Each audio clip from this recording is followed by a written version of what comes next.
Well, this project took an interesting turn. Not much has changed since the last video. I rolled the frame outside after I pulled the motor out, and I pressure washed it, got it all clean and degreased. And as you can see, a lot of the paint, the fresh paint that was on the frame, got worn off and rusted. But luckily, it was just in the engine compartment, and it wasn't too bad. So, I mean, just a little bit of primer and paint and it'll look like new again. But I got really lucky with this fire. That everything else is fine. I mean, the transmission's fine.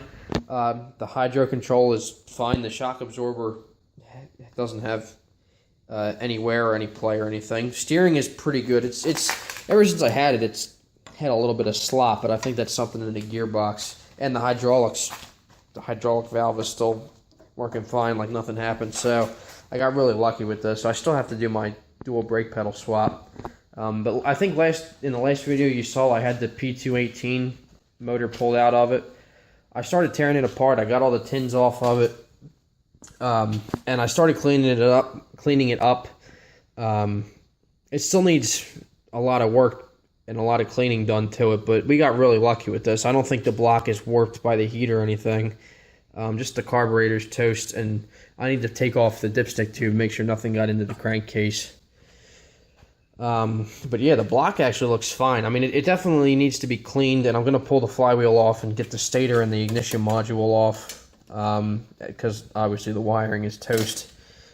And I still have fresh Shell Rotella 15W40 in it, so I'll probably have to flush the crankcase and put new oil and a new filter in it.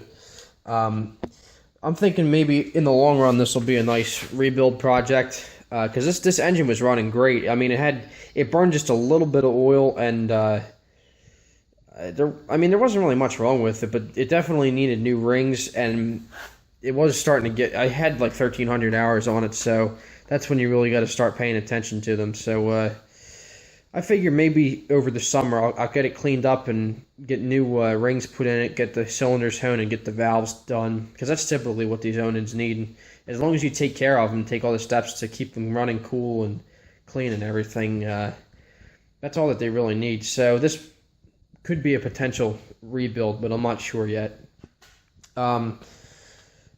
Most of the sheet metal is gone. I hauled a load to the scrapyard this past weekend. I took the dash tower, the side panels, and a bunch of other miscellaneous parts, like the brush guard off of my truck, and just a couple other random pieces of scrap that I found laying around.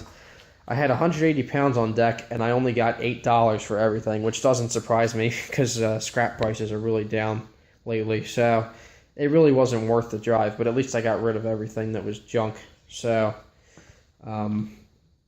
that took care of that. And like I said, I started cleaning everything up. And then after this whole thing happened, after I got it cleaned up and started tearing the engine apart, my buddy DJ, JD Gator, he directed me to an ad on the John Deere Garden Tractors Facebook page. And you'll see what I'm talking about in a minute. He directed me to this ad. It was put up about 5 days ago, and he got to it as soon as the guy posted it. And then I checked it out a few minutes later, and I started asking the guy a bunch of questions about it, and we started chatting on Facebook, and he was telling me the history and giving me a rundown of everything. And he had a bunch of other people in line looking to buy this thing, but I was the first one to reply, so I got dibs. And I made a deal with this guy, and it was kind of impromptu. I mean, my dad and I weren't looking to put a big chunk of insurance money or spend a big chunk of the insurance money just yet, because we wanted to see what we could do with this thing first. But this was just too good of a deal to pass up. And I'll give you a hint. Some of you guys on Facebook already know what I'm talking about. You've been itching to see a video. So, but as you can see here, Jimmy's 318 is gone. I brought it back to him yesterday. It was a great tractor. I put about 85 hours on it in the 2 months that I had it, which is, I mean, for any machine, that is a lot of hours, but that just goes to show you how much use I get out of my equipment. So I kept the mower deck, obviously. The mower deck and mule drive, that's off of this tractor. And it cuts pretty good, so it's in good shape. the 318 was running really good, but it was starting to burn a little bit more oil. It had just hit 1,500 hours. It was a little over 1,500 hours, and that is when they start to need some attention. It was smoking a little bit more, had a little more blow-by. It was blowing oil up into the intake, and I was mowing with it one day, and the engine started to vibrate like crazy, and it actually shook it was bouncing around in the frame, and it actually shook the drive shaft flange bolts loose. And I found out it was because the oil pan mounting base broke right where it bolts to the frame, and that's the second time that tractor's done that. For some reason, that engine shakes a lot more. I think something's out of balance. I think it might be the flywheel or something. I'm not sure though, but something internal is not balanced on that engine. So it ran great. It had a lot of power, but it shook a lot, and over time that just it broke the oil pan. And Jimmy put a new oil pan on it about 2 years ago, and it did this whole thing over again. It broke in the same exact spot, and it started shaking like crazy. And it was another tractor that Jimmy had laying around. He didn't really need it, so I brought it back to him yesterday. He's going to either throw it up on Craigslist and try and sell it, or he was looking to maybe trade it for something else. So we'll see what happens. But either way, neither of us really wanted it anymore, even though it was a really good tractor. But it did need a little TLC. So back to this deal I was telling you guys about. Since the 318 was gone, I needed to get this other thing, quote unquote, ASAP. Because as of right now, I'm out of a mowing rig. So I made a deal with this guy, and very quickly, it only took about 3 days for this all to happen. I brought the 318 back to Jimmy up in PA, and then he rode with me. And we went to Gettysburg, Pennsylvania, just outside of Gettysburg, Pennsylvania. And I picked this thing up. Yeah, believe it or not, another 316. Yeah, it was a deal that I couldn't refuse. The guy was asking $575 for it, and I got him down to $525. And this tractor looks really ugly, I know. Don't get me wrong, I certainly agree. But the selling point was that the engine was rebuilt. And I was chatting with the guy on Facebook here and there, and he was saying, you know, what he did to it and everything. And he sounded like he knew what he was talking about. It was sort of a backyard rebuild, but the guy seemed to know what he was talking about, because he's owned a lot of John Deeres and wheel horses before, so he knew what he was talking about. And I knew it wasn't just some half-ass rebuild. So that was the big selling point for me with this machine.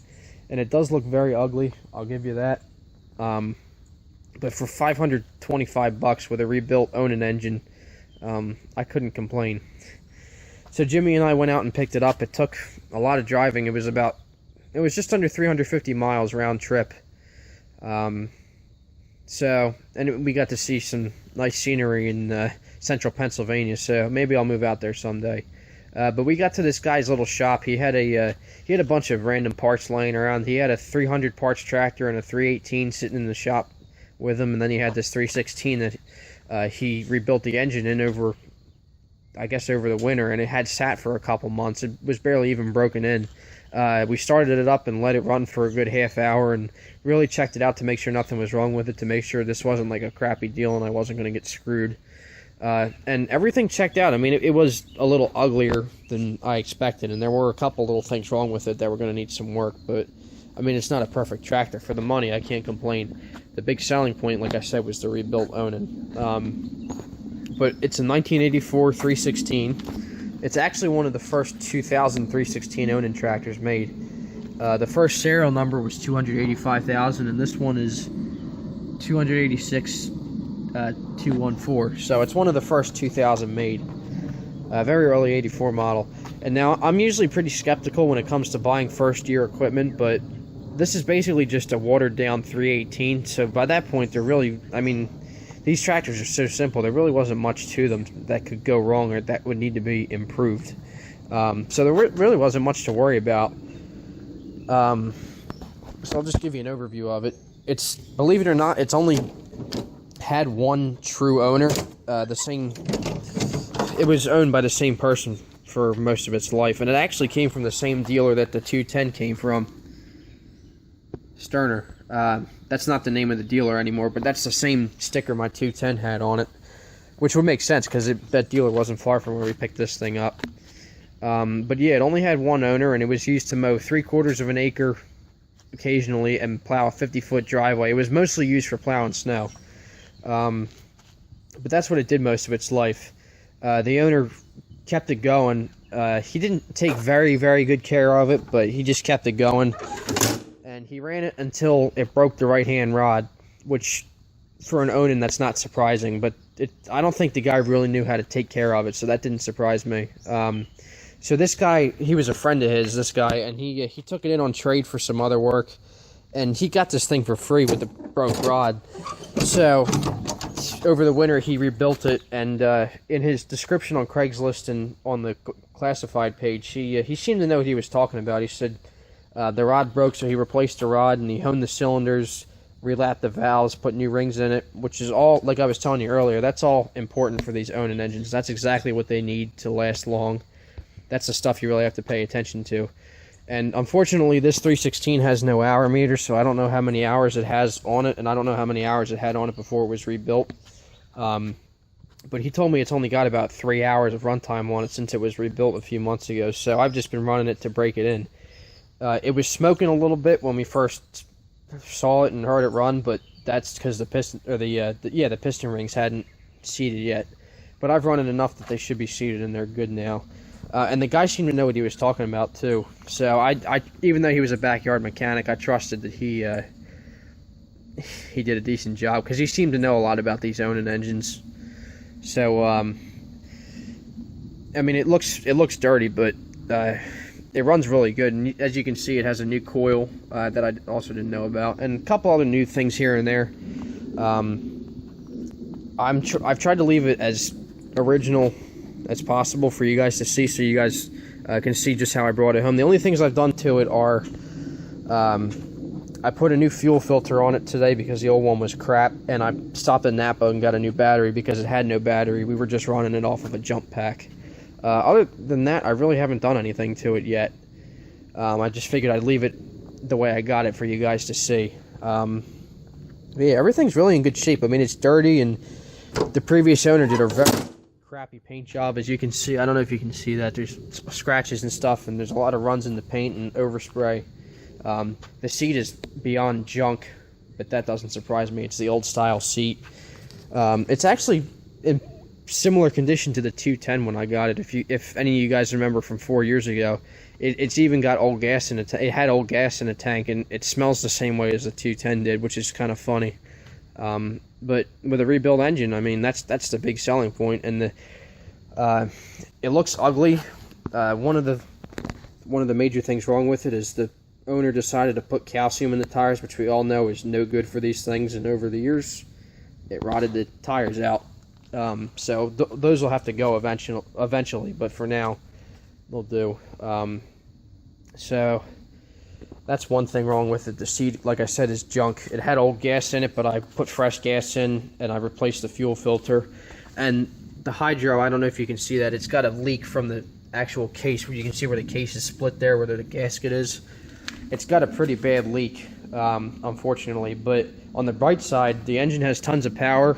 It runs pretty strong, and the hydro works great too. It goes really fast. It really gets up and goes.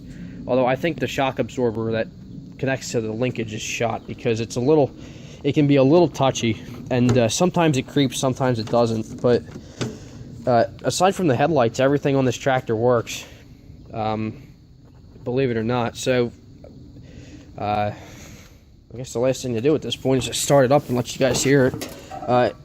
Everything's there. I mean, it needs a little adjusting. Like the brakes are catching sometimes, and the hydro has just a little bit of, or the linkage has just a little bit of slop, and like I said, it's jumpy. But I also had to adjust the throttle because the throttle's a little screwed up.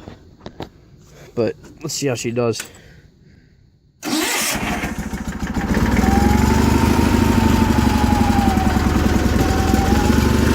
She likes to choke a little bit. I'm pretty sure the carburetor needs to be rebuilt because it has a slight miss. And like I said, it runs a little bit better with the choke. I've never worked on an Onan carburetor before, so that would be new to me. You can kind of hear how it's missing, but that should be pretty simple to get that rebuilt, then it should run pretty good. Once it's been running for a while, it clears up and it runs pretty strong, but you can hear the miss. Just a simple carb cleaning should do it.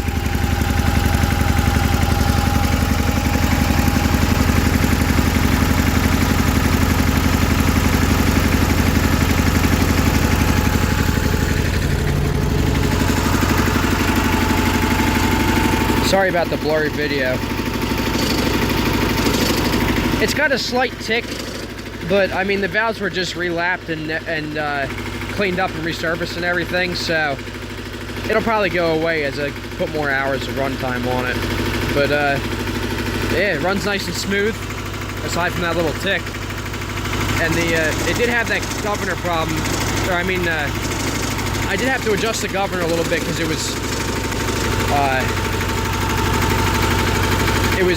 it's a little slow. The governor's a little bit slow for some reason. I'm not exactly sure why, but I loosened this screw and tightened pulled the cable, got it adjusted, and like I said, now that the piston rings have seated, it doesn't really smoke, and it doesn't seem to be using oil.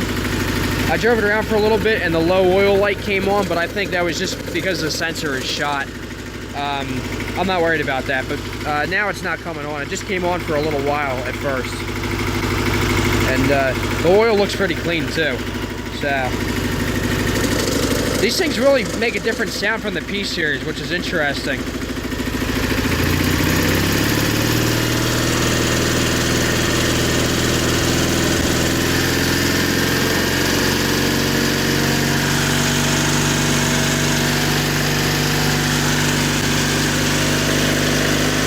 That's roughly wide open right there.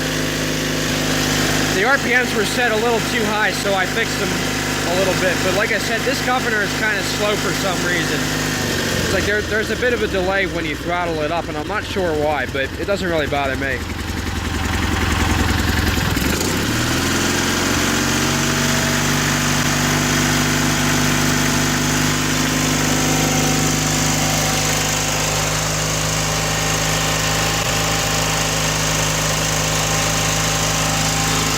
An OEM throttle cable on it too, which is kind of funny.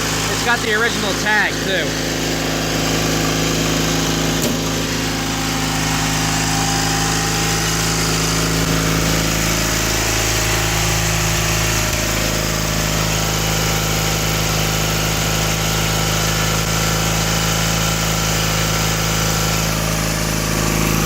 No side panels or grill, but that doesn't really bother me.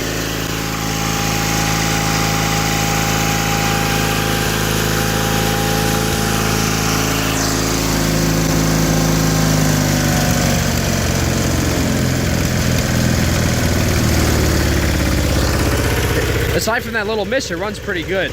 But like I said, that's just a simple carburetor rebuild. This machine's gonna need a lot of work, and I know what you guys are thinking. Why'd you buy this piece of junk to replace the nice one? But what I'm actually planning to do is take the engine and the drive shaft out of this one and swap it into this one. And then swap over the sheet metal, except for the fenders, but like the dash tower, the dash, the steering wheel. The raised lettering on the dash has all the silver paint on it still. It's still in really nice shape, so that tells me it hasn't been kept outside, which is good. At least for most of its life, it wasn't kept outside. All the dash lights work. And the hood's rough, like I said before, but right now I just kind of needed to have it, so I'll probably take like the dash and the hood and everything off and swap it over to the other frame. And I might also swap the steering box. The steering on this is a little bit better than on the other one, but I've never messed with steering before, so I don't know what I'm getting into. But it's definitely much tighter. It doesn't have as much play as the other one. So I might just swap the steering box over if I can't figure out how to rebuild it. Fenders are gonna go, seat's definitely gonna go. I'm just gonna reuse the fenders from the other one because they're in very good shape, and even though the seat got singed, it's still in good shape. I'll just put my cover over it. And for right now, I'll put the old grill on this one until I actually start tearing this thing apart. The hydro is really strong. It goes nice and it goes really fast. But like I said, it does have that leak from the case. I'm gonna take you out for a quick spin with it. The brakes get a little hung up for some reason. I'm not sure why. But here we go.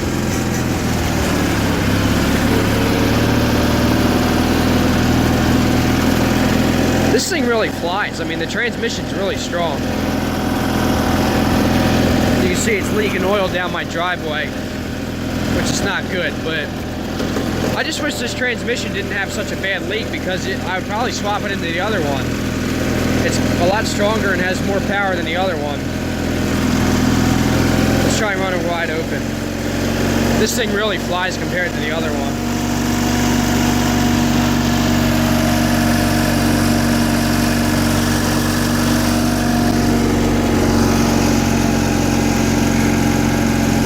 Headlights don't work. I'm sure the bulbs are burnt out.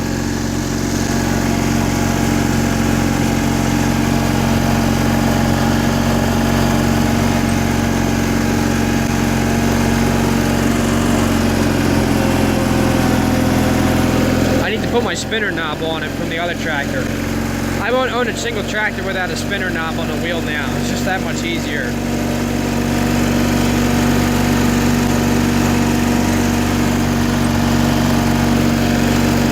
Funny, this really reminds me of when I first got the 210. it was pretty much in the same condition aside from the engine.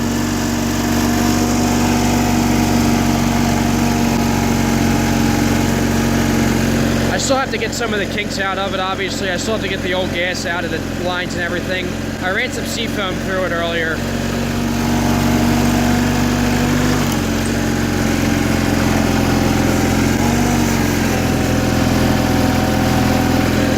Does lug down a little bit, but like I said, the governor is a little slow for some reason. It doesn't really bother me though.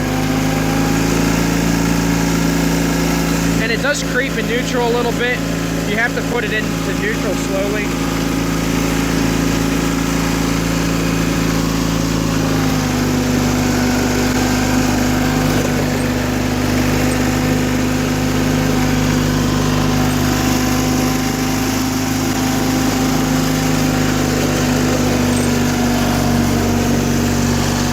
Oh, poison ivy, my favorite.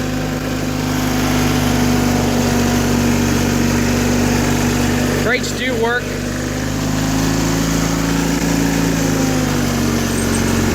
I'm gonna miss having the dual brake pedals from the 318 though. But I have a set from the 322 sitting in the shop, so one of these days I'll swap them over to my other frame. I really like having the individual brakes because they're very handy.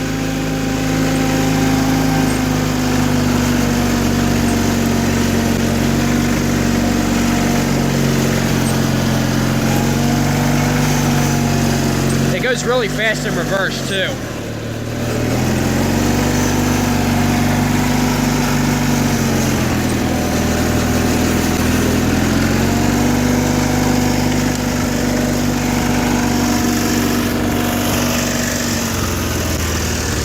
So yeah, that's the new rig pretty much.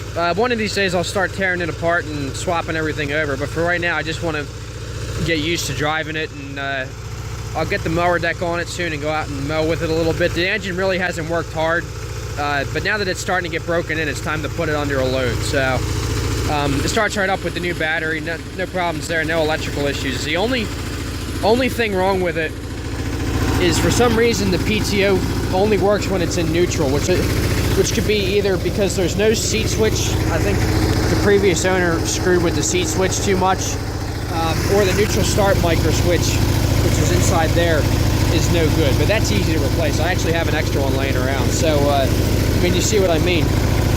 PTO works fine, but you take it out of neutral, you take it off of that switch, and it disengages.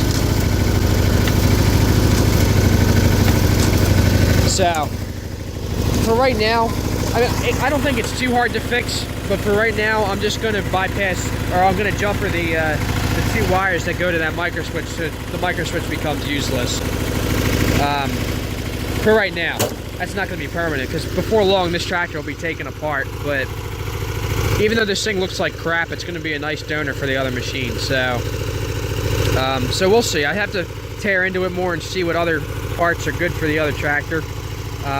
But this should be a fun project, and I'm really glad I got this with a rebuilt engine. I might have to redo a little wiring because the B43E Onan doesn't have solid state ignition with the solenoid mounted on the starter like the P-Series does. So I probably have to figure out a way to ground the starter, or I mean ground the solenoid, but I'll get that all figured out. I mean, aside from the functioning PTO, everything works pretty much. The hydraulics do work. They need a little adjusting. I just had to adjust the T-handle back here.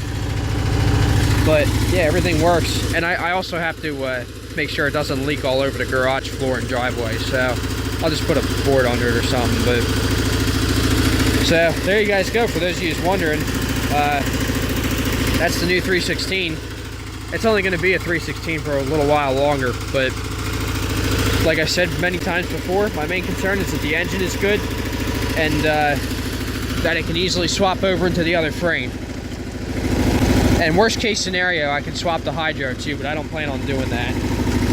These brakes are getting hung up a bit. Yeah, she just ran out of gas. So